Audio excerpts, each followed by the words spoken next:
kundi kiri hari hepfo tukakira irindi tsinda rero ndi kubona hano ry'abantu bakaze noneho rero wagira ngo bahoze bari kurya imitsima hara mu rusengero kandi nivyo koko niko byahoze hari ntabwo mbizi neza ko ndi kubona bari kujugunya n'amaguru boko imbere n'amaguru hejuru ibintu bimeze neza. Uriya rero bayoboye ari buze kuza hano hafi niba ari bukoresha indangururamajwi cyangwa niba ari ukuntu barabikora, reka nabo turebe uburyo bari buze kutwereka ibi birori, reka twihere ijisho.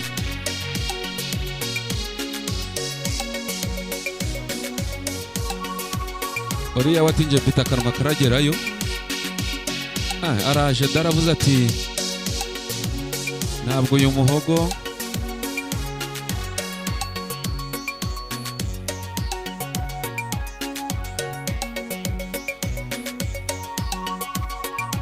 mwihera amaso n'amatwi mwumva ko kaziki, amatwi yo arebe hariya kuri bari abantu maze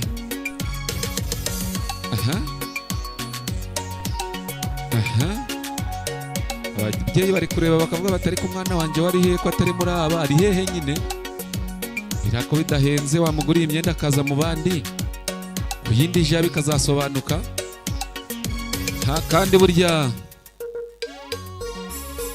no mu ijuru tuzagenda atari mu kavuyo.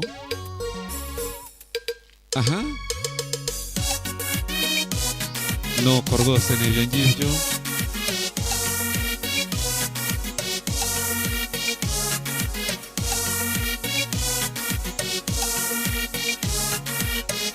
Nyine hari ababyeyi bari kubireba bakavuga bati hobi byansize ntawakugaye ariko zana umwana wawe abe muri aba ngaba, kamenya rwose kugendera ku maguru kuriya ku murongo neza.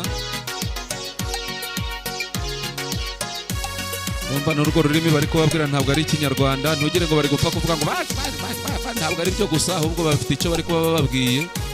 Niyo mpamvu uri kubona ziriya zose bari kurizunguza bakarinega, ariko ko mutari kubaha amashyi ubundi igihe bahereye mwabashyimye mukabaha n'amashyi aba bana bacu. Yego, hari umunsi umwe tuzaza twokeje n'ikijumba, umwana urakora karasizi kurusha abandi akakirira imbere y'abantu.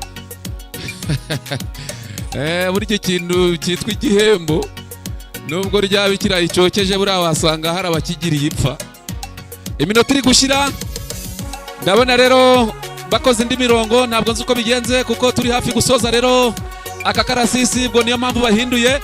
Reka turebe iyi mirongo iri kunyuranamo ibyo bagiye gukora ibyo ari byo.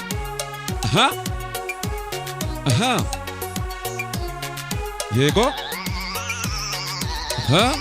ndi kubona bakoze inziga ebyiri, ni inziga ebyiri. Minota iragiye tugiye gusozereza ahangaha. Abayobozi bakuru nabo bari hariya hirya hagana iburasirazuba bareba ibi bikorwa cyangwa se imyiyereko y'urubyiruko, ko ni inshingano y'abayobozi barahirira ko bazaba hafi y'urubyiruko kandi bakareba ko gukura kwabo kuri kunyura mu kuri by'umwuka, iby'ubwenge n'iby'umubiri. Barimo basezera rero, barimo basezera imyiyereko bari baduteguriye ahangaha.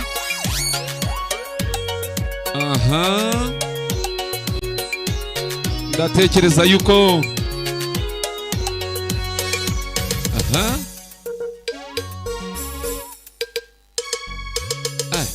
uriya muhungu ari kuvuga ngo iki buriya